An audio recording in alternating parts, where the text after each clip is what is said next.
Salut à tous. J'espère que vous allez bien.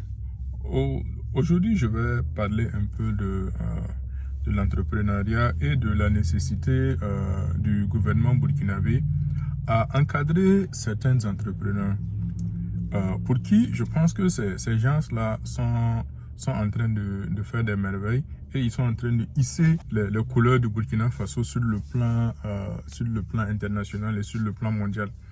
Et il ne faudrait pas laisser ces chances-là nous échapper. Il ne faut pas attendre que les autres viennent les récupérer. Et puis après, bon, on va être en train de dire, oh, on connaît un Burkinabé qui travaille dans telle entreprise, on connaît un Burkinabé qui a aidé à concevoir ou à inventer telle ou telle chose. Je pense qu'il est nécessaire de soutenir ces jeunes-là ici et maintenant. Voilà.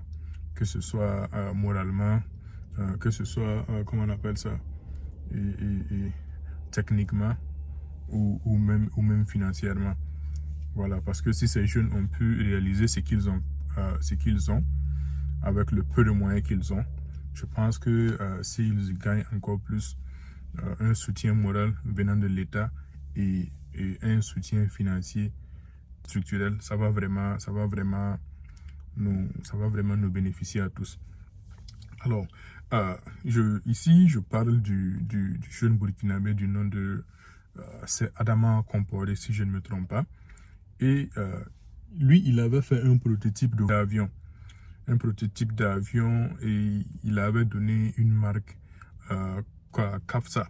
Et il disait que Kafsa, c'était un hommage à sa famille, à la famille Comporé. Et il disait que Kafsa signifiait Comporé Adama, fils de Suleiman et de Aseta.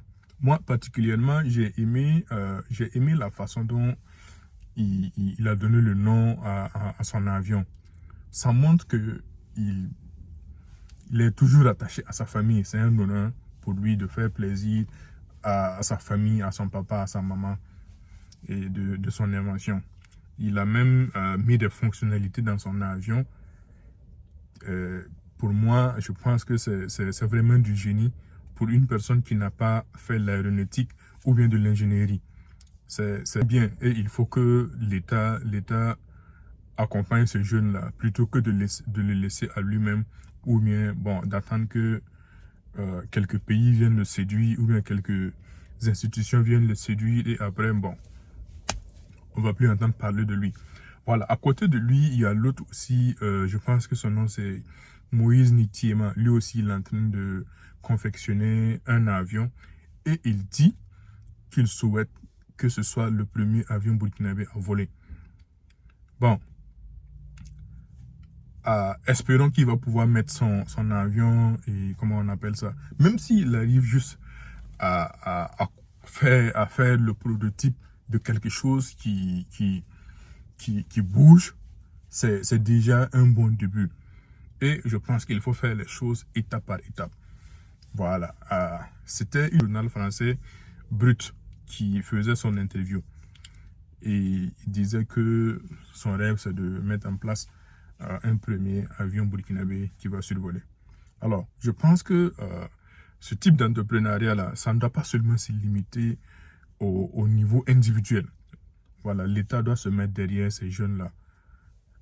Pourquoi pas les amener à travailler ensemble, Moïse et puis Adama, pourquoi pas les amener à travailler ensemble, à coordonner et mettre à leur disposition, bon, nos techniciens, nos ingénieurs, qui vont les accompagner. Là où eux, ils vont s'arrêter, ces ingénieurs vont les compléter et ça va être un plus pour ces jeunes, pour l'État burkinabé et pour l'invention burkinabé.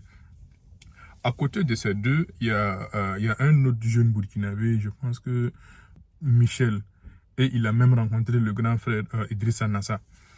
Et je pense qu'au moment où il a rencontré le grand frère Idrissa Nassa, il disait que sa voiture circulait avec des plaques solaires. Et en ce moment, avait une autonomie de 40 minutes. C'est très important parce que dans un pays comme le Burkina où, comment on appelle ça, et le niveau de canicule est vraiment très élevé et que la chaleur est intense, pouvoir mettre en place un véhicule qui circule avec des plaques solaires, qui capte cette énergie-là et transforme cela en quelque chose qui peut faire fonctionner des voitures, je pense que c'est merveilleux et je pense que l'État ne doit pas laisser ce jeune-là à lui-même ou bien laisser seulement le grand frère Idrissa Nassar l'accompagner. C'est bien déjà même qu'il ait ce soutien-là, mais je pense que l'État doit être derrière ce jeune-là, le pousser à développer encore son génie et à faire encore plus de merveilles. À côté de lui, il y avait un jeune Burkinabé qui avait fait une voiture électrique aussi, en hommage à nos FDS et à nos VDP. Et lui, sa voiture même avait une télécommande et pouvait faire des démarrages à distance. La nécessité d'organiser peut-être le forum burkinabé des inventeurs, quelque chose hors caméra, entre eux. Identifier des projets nobles, les bénéfices seront au-delà de la personne. Voilà, à la différence de ceux qui sont dans les petits entrepreneuriats où c'est payer les poulets, le vendre ou bien c'est faire les œufs. Non, moi je parle ici, je ne dis pas que ce sont des petits projets où il ne faut pas accompagner, mais ici, pour une personne qui met en place des voitures électriques, pour une personne qui veut mettre en place des avions et autres là, ça, c'est l'État même doit s'affirmer et pousser ces jeunes-là à libérer plus, à faire grandir leur génie. Le LTO où nous avons beaucoup de génie, que ce soit en électricité, que ce soit en électronique, nous avons beaucoup de génie. Pourquoi pas ne pas déplacer le LTO, je ne sais pas, dans un village, faire un grand espace, que ce soit hectares, pourquoi pas, ou même plus. Donner de la chance à ces jeunes-là de rêver grand. Donner de la chance à ces jeunes-là de libérer plus de génie, à les encadrer, à les pousser à noter ce qu'ils font. Parce que le problème chez nous, en Afrique noire, c'est le fait que nous notons pas, on n'écrit pas nos inventions.